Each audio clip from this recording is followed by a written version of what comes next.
Bienvenue! Quand on parle de la fiscalité d'une SAS, ça peut vite faire un peu peur, hein? Pourtant, la maîtriser, c'est vraiment une des clés du succès. Alors, on va décortiquer tout ça ensemble. C'est parti pour ce guide essentiel pour tout dirigeant.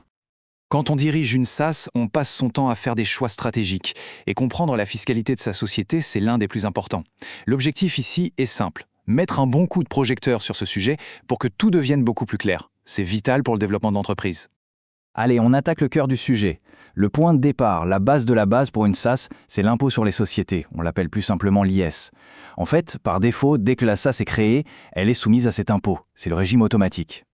D'accord, mais l'IS, qu'est-ce que c'est concrètement? Eh bien, c'est assez simple. C'est un impôt qui est calculé directement sur les bénéfices que la société a faits. Autrement dit, si l'entreprise gagne de l'argent, une partie de ce gain va à l'État. Et c'est là que ça devient vraiment intéressant. Il faut bien comprendre qu'il n'y a pas un seul taux d'IS, mais deux. On a le taux normal qui est de 25%, mais, et ça c'est un point crucial pour les PME, il existe un taux réduit à 15% sur la première tranche de bénéfices jusqu'à 42 500 euros. Bien sûr, il y a quelques conditions, comme avoir un chiffre d'affaires inférieur à 10 millions d'euros, mais c'est un avantage fiscal énorme à connaître. Bon, comprendre les taux, c'est une chose, mais savoir quand et comment payer, c'est encore mieux. Passons maintenant à l'aspect pratique. Quel est le calendrier pour déclarer et pour payer cet impôt? Alors, le paiement de l'IS suit un rythme bien précis. Il se fait en plusieurs fois. En général, on verse 4 acomptes tout au long de l'année, chaque trimestre, qui sont basés sur une estimation. Puis, à la fin, on paie le solde, qui vient ajuster le montant total une fois qu'on connaît le bénéfice exact. Ah, et un détail important, si l'impôt de l'année d'avant est inférieur à 3 000 euros, pas la peine de gérer les acomptes. Le paiement se fait en une seule fois. C'est bien plus simple. Pour ce qui est des dates, c'est assez carré. Les acomptes tombent à des dates fixes les 15 mars, 15 juin, 15 septembre et 15 décembre. La petite subtilité, c'est que le démarrage de ce cycle va dépendre de la date de clôture des comptes de l'entreprise. C'est un système qui est logique, mais qui demande une bonne organisation pour ne rien rater. Ok, on a parlé de l'imposition de la société. Maintenant, changeons de perspective. Intéressons-nous à une question qui concerne directement la personne aux commandes. Comment est imposée la rémunération du président? C'est un point absolument central.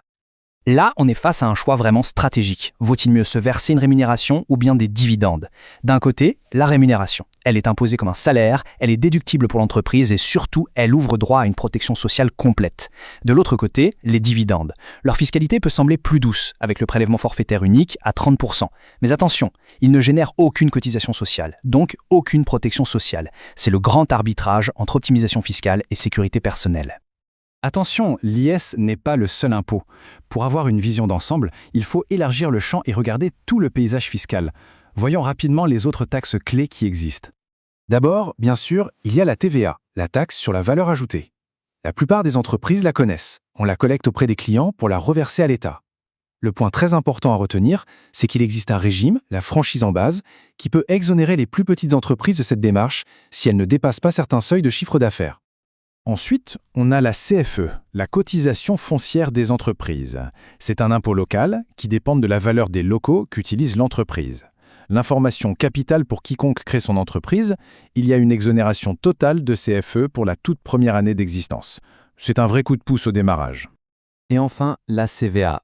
Son nom peut faire un peu peur, mais elle ne concerne en réalité que les entreprises qui ont un chiffre d'affaires supérieur à 500 000 euros. Pour de nombreuses SAS, surtout en phase de lancement, ce ne sera donc pas une préoccupation immédiate. Passons maintenant à la partie la plus constructive. Après avoir parlé des obligations, parlons des opportunités. Parce que oui, la loi prévoit pas mal de dispositifs pour alléger la charge fiscale. Il existe toute une palette de leviers qu'on peut actionner. Certains dépendent du lieu où l'entreprise est installée, par exemple dans des zones de revitalisation rurale. D'autres sont liés à l'activité elle-même, comme le statut de jeune entreprise innovante ou le très puissant crédit d'impôt recherche. Il y a même des aides pour des actions spécifiques, comme le mécénat. La clé, c'est vraiment d'étudier ce qui s'applique à sa propre situation. Finalement, il n'existe pas de réponse toute faite. Chaque SAS a son histoire, son modèle, ses propres ambitions. La fiscalité, il ne faut pas la voir seulement comme une contrainte. C'est une véritable boîte à outils stratégique. La vraie question, c'est donc, comment allez-vous utiliser ces outils pour servir au mieux votre projet d'entreprise ?